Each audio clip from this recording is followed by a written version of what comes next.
G'day, customer service is dead. Long live customer care.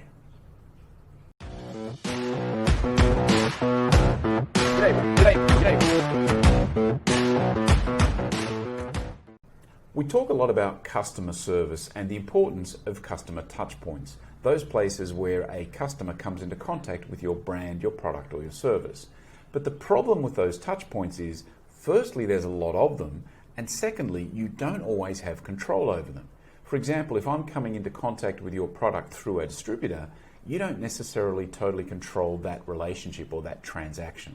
So I think what we should be talking about more so is customer care. And these customer care points are, I think, where we can have real meaningful impact. And I got a great example of this yesterday when I got an email from my health insurance company. Last week, my wife had a little eye operation, nothing major, just a little day surgery, but nonetheless a procedure. And sure enough, a week later, I get an email from the agent who I've been dealing with through my insurance company, first of all asking how the surgery went and hoping that my wife was recovering well, and then secondly pointing out that if I needed follow-up treatments, then I can just process them as part of a normal procedure, normal claim. Now, what that did is two things. First of all, it explained to me that the first comment they made was about how my wife was going. So there's an indication that they actually genuinely care. It wasn't straight up about the business of what we're doing. But also it shows that they understand the journey. They understand that after these procedures, there's often follow-ups. And also they understand that there might be uncertainty on my behalf about how next to proceed. Now, the interesting thing about that email is that, and the fact that I think it really identified a customer care point, is that it made an impact on me, because here I am talking about it today.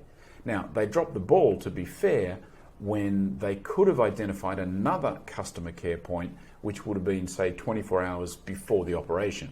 They could have reached out to me then and said, hope everything goes well, just to reassure you that everything's under control in terms of the claim and the procedure, and here's the 24-hour hotline if you need any emergency assistance or anything like that. That would have been a great way to really double down on the customer care, because they've identified that customer care point. They understand the journey, they understand the uncertainty that I might be facing, the fears and concerns, and then you put a procedure in place, you put a step in place where you can reach out to me and contact me. And that's very different from just a customer touch point. So think about, with your brand and your business, how can you identify those customer care points? And these are points where either there's a lot of uncertainty out there with your customers, or maybe they're looking for a little reassurance. Maybe it's the post-purchase reassurance, for example, and how reaching out to them at that time and showing that you care can actually make more impact. And don't forget, you're also in control, but it can make more impact than a dozen different customer touch points. So understand there's a difference between a customer touch point and a customer care point. The customer care point really shows that you understand me, my journey, my situation, my concerns, and those customer touch points, those customer care points can have substantially more impact than a customer touch point. Get the difference? If you don't, let me know in the comments below. If you do, go out and do it. Alrighty, that is it for today. I do thank you for your time, and I will be back again tomorrow. See ya.